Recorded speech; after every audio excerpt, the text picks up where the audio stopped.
हमारे साथ हैं दिग्विजय सिंह, मध्य प्रदेश के पूर्व मुख्यमंत्री, कांग्रेस के महासचिव। इन्हें राहुल गांधी का सलाहकार भी कहा जाता है और हाल फिलहाल में अपने विवादास्पद बयानों के लिए लगातार सुर्खियों में रहते हैं। दिग्विजय सिंह से हम बात करेंगे तमाम मुद्दों पर, इनके बयानों के बारे में, उत्तर प्रदेश चुनाव के बारे में और राहुल गांधी के राजनीतिक भविष्य के बारे में। दिग्विजय सिंह जी, सबसे पहला सवाल, लगातार जिस तरह से आप बयान देते हैं ट्विटर पर, मीडिया के सामने, लगता नहीं कि एक दिग्विजय सिंह जो 10 साल पहले थे, मध्य प्रदेश के मुख्यमंत्री थे, एक सीरियस शालीन किस्म के नेता की थी, कहीं नॉन सीरियस छवि आपकी बन रही है इन बयानों से? पहली बात तो मैं साफ कर देना चाहता हूं कि राहुल गांधी जी का मैं सलाहकार कतई नहीं हूं और मैं केवल उत्तर प्रदेश जो कि उनका गृह राज्य है उसका मैं AICC की तरफ से प्रभारी हूँ। दूसरी बात, आपने कहा बयानों के बारे में, मैंने जो कुछ भी कहा है सोच समझ के कहा है और मैं उन व्यक्तियों में नहीं हूँ मैं हर कुछ कह दूँ। जो कुछ भी मैंने कहा है सच निकला है और मुद्दों पर कहा है। लेकिन लगातार बयान की बात करें, जिस ढंग से ट्विटर पर आप ट्वीट करते हैं, आप बीजेपी का plan A, plan B, plan C, Ramdev से लेकर अन्ना हजारे से लेकर रविशंकर तक तरह तरह के बयान देते हैं, उस पर बहुत तीखी प्रतिक्रिया होती है, तल्ख प्रतिक्रिया होती है। स्वाभाविक है, भारतीय जनता पार्टी और RSS की जो योजना थी उसको मैंने उजागर किया और आज बात सामने आ गई है। संघ के जो कार्यकर्ता पकड़े गए मालेगांव ब्लास्ट के बाद, कन्फेशंस हुए, उसके बाद से ये सब परेशान थे कि कैसे ही ना कैसे देश का ध्यान वे दूसरी तरफ बांटें और इसीलिए योजना बनी। विवेकानंद ट्रस्ट जो यहाँ के थिंक टैंक है बीजेपी का, उसमें गुरुमूर्ति जी, गोविंदाचार्य जी, सुब्रमण्यम स्वामी, अजीत डोभाल जी, इन्होंने बैठ के योजना बनाई और उसमें बाबा रामदेव विवेकानंद ट्रस्ट के अंदर उनकी मीटिंग हुई है। अरविंद केजरीवाल की वहाँ उनके साथ मीटिंग हुई है और यही नहीं है, इन्होंने सबसे पहले डोरा डाला था हमारे पूर्व राष्ट्रपति अब्दुल कलाम साहब के ऊपर कि आप इस करप्शन के केस को आगे लाइए। तो ये तो उनको मैं धन्यवाद दूंगा कि वे इनके बातों में नहीं आए। लेकिन मैं इस बात को नहीं समझ पाया कभी भी भाई कि बाबा रामदेव को भ्रष्टाचार उत्तराखंड में नज़र नहीं आता जहाँ उनके आश्रम है, जबकि भाजपा ने ही वहाँ के मुख्यमंत्री को भ्रष्टाचार के प्रकरण में हटाया। मुझे ये समझ में नहीं आता कि श्री रविशंकर जी का आश्रम कर्नाटक में है, वहाँ भ्रष्टाचार उनको नज़र नहीं आता है, जबकि भाजपा ने ही येदियुरप्पा साहब को हटाया है। तो केवल ये राजनीतिक मोहरे क्यों बनना चाहते हैं? लेकिन सवाल ये भी है दिग्विजय सिंह जी, आखिरकार आप आ गए अपने प्रिय विषय बाबा रामदेव पर। हालांकि बाबा रामदेव, आपने प्रश्न पूछा तो मैंने बता दिया। 2 दिन पहले ही कहा सुबह सुबह किसका नाम लेते हो, और तमाम तरह के ऐसी बातें बाबा रामदेव आपके बारे में कहते हैं जिनमें शायद मैं दोहराना नहीं चाहूंगा। लेकिन ये तल्ख प्रतिक्रिया एक दूसरे की तरफ होती है और कई बार लगता है बिलो द बेल्ट भी चीजें चली जाती है। ऐसा है, बाबा रामदेव का जो संस्कार है वैसे ऐसी बातें करते हैं। लेकिन आखिरकार जिस ढंग से आप भी बयान देते हैं, मैंने कहा, मैंने उनको ठग कहा है। ठग वही होता है जो लोगों को ठगता है, जो योग सिखाने में पहली पंक्ति में 50,000, 30,000, 5,000 ये जो पैसा लेता है, ये ठगी नहीं तो और क्या है? अच्छा, बाबा रामदेव को आप ठग कहते हैं, वो आपको कहते हैं कि राक्षस हैं, रावण हैं, और अभी उन्होंने कहा कि दिग्विजय सिंह की औकात क्या है, दिग्विजय सिंह के बारे में क्या बोलूं। तो सुन के आपको कैसा लगता है? मेरी तो मोटी चमड़ी, मुझे फर्क नहीं पड़ता। नहीं, ये कबूल कर रहे हैं कि मोटी चमड़ी है, हाँ, ये भी एक बयान है। हाँ तो है, मोटी चमड़ी अगर नहीं होती तो राजनीति में टिक पाता। कई लोगों ने आपके बारे में कहा कि दिग्विजय सिंह का मानसिक दिवालियापन है, उन्हें मानसिक इलाज के लिए अस्पताल में भेजा जाना चाहिए, पागल खाने भेजा जाना चाहिए। आपने उसके बाद एक नाले पर दहला दिया कि अन्ना हजारे भी हमारे साथ पागल खाने चले। नहीं, मैंने ये नहीं कहा, मैंने कहा कि मेरी जांच करवाने मेरे साथ जाएं। कहने का मेरा मतलब ये है, दिग्विजय सिंह के प्रश्नों का उत्तर जब उनके पास नहीं होता है तो आप कौन लोग कहते हैं? और कोई नहीं कहता है। बीजेपी कहती है, RSS कहती है, अन्ना कहते हैं, बाबा रामदेव कहते हैं, क्योंकि इनके पास मेरे प्रश्नों का उत्तर नहीं है, मेरे कमेंट्स का कोई उत्तर नहीं है। तो ये जो गठबंधन है ये और साबित हो जाता है कि सभी यही गठबंधन केवल मुझे पागलखाना भेजना चाहता है और कोई नहीं भेजना चाहता। अच्छा, ये जो इतना इन्वेस्टिगेटिव बातें आप कह रहे हैं कि कौन किससे कहाँ मिला, गुरुमूर्ति कहाँ मिला, रामदेव कहाँ मिले, अन्ना कहाँ मिले, रविशंकर का क्या है, plan A, plan B, plan C और DH अभी आगे आना है, क्या कोई इन्वेस्टिगेशन के लिए आपने कोई लोग रख रखे हैं कि आपको अंदर से जानकारी मिलती है और आप उसके बाद ट्विटर के जरिए फ्लोट करते हैं? प्लान D तो ये है कि दिग्विजय सिंह पर प्रहार करो उसके खिलाफ बयान दो। नहीं, उसको प्लान डी को प्लान डफर कह दिया था नितिन गडकरी ने, आपने सुना होगा। उनको जो कहना कहें, वो क्या है वो मैं नहीं कहना चाहता, लेकिन मैं जो कह रहा हूं प्लान डी उनका यही है कि दिग्विजय सिंह पर अटैक करो, मेंटली, फिजिकली, इमोशनली। अच्छा, आपने ऐसी भी कोई फाइल बना रखी है कि किस किस के बारे में कब क्या बोलना है? अन्ना हजारे से लेकर रामदेव से लेकर अरविंद केजरीवाल। मैं अन्ना का बहुत प्रशंसक हूं, मैं बहुत सम्मान करता हूं।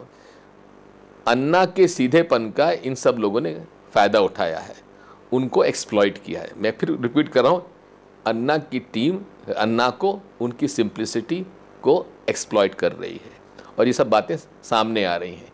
किस कदर इन लोगों ने घेर रखा है अन्ना को, किस तरह से उनका शोषण कर रहे हैं, ये बात अब प्रमाणित हो चुकी है। लेकिन दिग्विजय जी, 10 साल पहले के दिग्विजय सिंह और आज के दिग्विजय सिंह, जितना मैं देखता हूं पत्रकारिता में, जितना आपका बयान देखा और जो आपका आज आपकी छवि, आप माने या नहीं माने, लगता नहीं कई बार आप मोस्ट हेटेड पर्सन हो गए। जितने सोशल वेबसाइट्स हैं, फेसबुक है, सब जगह एक हेटेड पर्सन के तौर पर आप देखे जाते हैं। ऐसा है, बीजेपी आरएसएस की टीम बनी हुई है और ये इन्होंने फेक आइडेंटिटीज़ ली हुई हैं, फेक ईमेल आइडेंटिटीज़ ली हुई हैं और वो टारगेट करते हैं जो कोई बीजेपी आरएसएस खिलाफ बोलेगा उसका हेट मेल चालू हो जाता है। आपको पता है फेसबुक पर एक हेट ग्रुप बना हुआ है जिसमें आपका नाम प्रमुखता से है। अब हालत ये हो गई कि अरविंद केजरीवाल से पूछो तो, अन्ना से पूछो तो, रामदेव से पूछो तो, यहां तक नितिन गडकरी से पूछो, Digvijay Singh no no no no comment, Digvijay Singh का नाम न लो। तो दिग्विजय सिंह एक ऐसी चीज हो गए हैं जिनके बारे में कुछ बोल के फंसना नहीं चाहते हैं। इसका मतलब तो ये होता है कि बोलती बंद। तो माना जाए कि दिग्विजय सिंह ने अपने बयानों से तमाम विरोधियों, आलोचकों की बोलती बंद कर दी है। अब आप जो कहना चाहें कहें। आखिर ऐसा क्या है कि आपके बयान के बाद एक अचानक खलबली होती है, प्रतिक्रिया आती है, और आप उस समय किस मनोदशा में होते हैं? आप भी रिलीज करते होंगे, चलो मैंने कुछ बोला और उस पर रिएक्शन है। मैंने जो कुछ कहा है सोच समझ के कहा है, मैं बिना सोचे समझे कोई बयान नहीं देता। कई बार हम लोगों के मन में, जहन में जानने की जिज्ञासा होती है, आप ऐसा बयान दे देते हैं, उसके बाद आपके मन में क्या चलता होगा जब तमाम चैनल पर वो खबरें चलने लगती हैं आपके ट्विटर को कोट करके, और रामदेव जैसा आदमी कहता है सुबह सुबह दिग्विजय सिंह का नाम न लो, तो आपकी पहली प्रतिक्रिया, आपको कैसा लगता है उस समय? बात वही है कि मैंने जो कुछ कहा है सोच समझ के कहा है। जहां जो प्रतिक्रिया होनी चाहिए जब होती है तो मुझे प्रसन्नता होती है। तो मतलब आपको लगता है तीर निशाने पर लगा? आप ट्विटर पे ट्वीट करते हैं, इंतजार करते हैं कि तीर निशाने पर लगा है या नहीं? जी, ऐसा इतना मैं जरूर जानता हूं कि हर ट्विटर के बाद यहाँ आपके समुदाय की भीड़ लग जाती है। तो ये जो बयान देते हैं, ट्वीट करते हैं, तो कुछ सोचते हैं, रात में चिंतन मनन करते हैं कि कल क्या ट्वीट करूं? इतना क्रिएटिव आइडिया इस तरह का बयान देने का कैसे आता है दिग्विजय? एक बात बता दूं, ये मैंने किसी को आउटसोर्स नहीं किया हुआ है, ये इन हाउस है। तो इन हाउस रात में आप चिंतन करते हैं कि मुझे सुबह क्या ट्वीट करना है, क्या बयान देना है? नहीं, मैं रात को तो थक जाता हूँ, जो भी चिंतन करता हूँ सुबह करता हूँ। एक चीज़ मैं जानना चाहूँगा, इसलिए कि मैं लगातार आपसे इंटरव्यू करने से पहले तमाम सोशल नेटवर्क और ये सब देखे कि कहाँ क्या लिखा जा रहा है। मैंने एक सवाल सिर्फ फेसबुक पर लिखा कि दिग्विजय सिंह से आप क्या सवाल पूछना चाहते हैं। कल रात जब आपसे मेरी बात हुई, 200 सवालों की झड़ी लग गई कि दिग्विजय सिंह से ये सवाल पूछिए। जैसे किसी ने ने लिखा कि उनसे पूछिए कि जब ऐसे बयान देते हैं तो कौन सी गोली खाते हैं दिग्विजय सिंह? मैं स्वस्थ हूं, मुझे किसी गोली की आवश्यकता नहीं है। किसी ने और कहा कि दिग्विजय सिंह जैसे सीनियर नेता जिस तरह से बयान देते हैं, इससे लगता है कि उन्होंने खुद ही कांग्रेस की सुपारी ले रखी है, कांग्रेस को किसी दुश्मन की जरूरत नहीं। ऐसा है, अगर इसकी उनको चिंता है तो वो कांग्रेस में आए, कांग्रेस में शामिल हो जाएं और सोनिया गांधी जी हमारी कांग्रेस की अध्यक्ष, उनको शिकायत करें। नहीं, कई बयानों पर जब आप बयान देते हैं, आज की तारीख में हालत यह है कि अगर कांग्रेस प्रवक्ता की ब्रीफिंग में कोई संवाददाता खड़ा हो, दिग्विजय सिंह का ये बयान, बस कहने नहीं बैठ जाए, no comment no comment, Digvijay ji की निजी राय, कुछ और बात करिए, तो ये एक डरावना पोस्चर हो जाता है जैसे ही प्रवक्ता के सामने दिग्विजय सिंह का नाम आता है। मुझसे आज तक किसी ने ये नहीं पूछा कि दिग्विजय सिंह जी आपने ये क्यों कहा। तब भी नहीं पूछा जब चिदम्बरम के बारे में आपने हिंदू में लेख लिख दिया था? जी, उसके बारे में जरूर केवल एक बार कांग्रेस प्रेसिडेंट ने मुझसे कहा और मैंने जाके चिदम्बरम जी से माफ़ी भी मांगी। मैं इसको रिकॉर्ड कह चुका हूँ, मुझे उसमें कहने में कोई हर्ज नहीं है। तो उसके बाद कोई ऐसी बात हुई है जब आपने कोई बयान दिया है और उसके बाद कांग्रेस प्रेसिडेंट ने या राहुल गांधी ने कहा कि अरे दिग्विजय जी आप इस तरह की बातें क्यों बोलते हैं? कभी किसी ने नहीं। कभी कोई बयान नहीं? कभी कोई। एक वक्त था जब अन्ना हजारे का आंदोलन चल रहा था, आप दिल्ली से बाहर थे, शायद आप अपनी वाइफ के इलाज के लिए थे, और उसमें पूरा देश दिग्विजय सिंह को तलाश रहा था, मीडिया, हम सब लोग तलाश रहे थे, क्योंकि दिग्विजय सिंह को मिस कर रहे थे मीडिया में लोग, उनके बयानों को। आपकी मेहरबानी है। और उस समय कैजुअलिटी हो गई कि मनीष तिवारी आए और उन्होंने एक ऐसा बयान दे दिया कि उसके बाद बवाल खड़ा हो गया। मीडिया की मुझ पर बड़ी कृपा है। आपने मिस किया अन्ना हजारे के समय में, जब चूंकि आप 1 to 1 अगर अन्ना हजारे या रामदेव या काला धन के खिलाफ जो भी उनका आंदोलन है उसके खिलाफ अगर आक्रामकता से कांग्रेस की तरफ से जवाब देते हैं तो दिग्विजय सिंह है, और वो दौर आप नहीं थे। फिर आप जा रहे हैं 15 दिन, अभी रामदेव तमाम तरह के बयानबाजी दे रहे हैं, आप भी मिस करते हैं कि नहीं इसको? बात यह है, उस समय मैं ट्विटर पर नहीं था, इस बार आप मिस नहीं करेंगे। इस बार आप अमेरिका में भी रहेंगे तो ट्विटर पर ट्वीट करते रहेंगे, रामदेव को अगर जवाब देते रहेंगे। कोई मसला आएगा तो मैं कहूँगा, जरूर कहूँगा। दिग्विजय सिंह जी वापस आते हैं यूपी चुनाव पर। उत्तर प्रदेश में चुनाव होने हैं, अगले 4-5 महीने में चुनाव होने हैं। जिस तरह की खबरें आ रही, हो सकता है पहले भी चुनाव हो जाए, मायावती विधानसभा भंग करने की सिफारिश भी कर सकती हैं। क्या तैयारी है कांग्रेस की उत्तर प्रदेश चुनाव? एक बात मैं आपको बता दूं, मायावती जी एक दिन भी पहले चुनाव सिफारिश नहीं करेंगी। कारण ये है रोज की जो आमदनी है वो नहीं छोड़ेंगी, इसलिए आखिर दम तक वो वसूली चालू रखेंगी। आपने एक बात फिर कही, अभी विवादास्पद बातें, कि मायावती रोज वसूली करती हैं, एक दिन भी पहले विधानसभा भंग करने की सिफारिश नहीं करेंगी। ये भी एक तरह से विवादास्पद बयान है। विवादास्पद इतनी बड़ी बात, तथ्यात्मक बयान है और मैं खुलकर कहता हूं इस बात को। तो इसका तथ्य है आपके पास कि डेली वसूली होती है? निश्चित वसूली होती है, डेली वसूली होती है।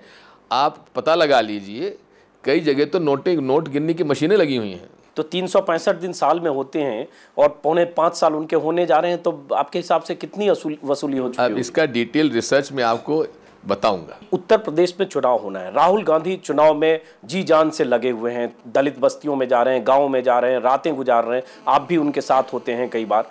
क्या लगता है, उत्तर प्रदेश में 22 सीटें हैं, लगता नहीं कि सब कुछ दांव पर लगा है राहुल गांधी का इस बार उत्तर प्रदेश में? बात यह है कि उत्तर प्रदेश राहुल जी का गृह प्रदेश है, और मैं आपको आज कह रहा हूं कि आश्चर्यचकित नतीजे कांग्रेस के पक्ष में उत्तर प्रदेश में आएंगे। जैसे बिहार चुनाव में भी कहा जा रहा था आश्चर्यचकित करने वाले नतीजे आएंगे। बिहार में हमारी तैयारी नहीं थी, लेकिन राहुल जी लगातार गए, सोनिया जी गए और 4 सीटें मिली। देखिए बात यह है, बिहार की तैयारी नहीं थी, हम लोग यहाँ तैयारी पिछले 3 साल से कर रहे हैं।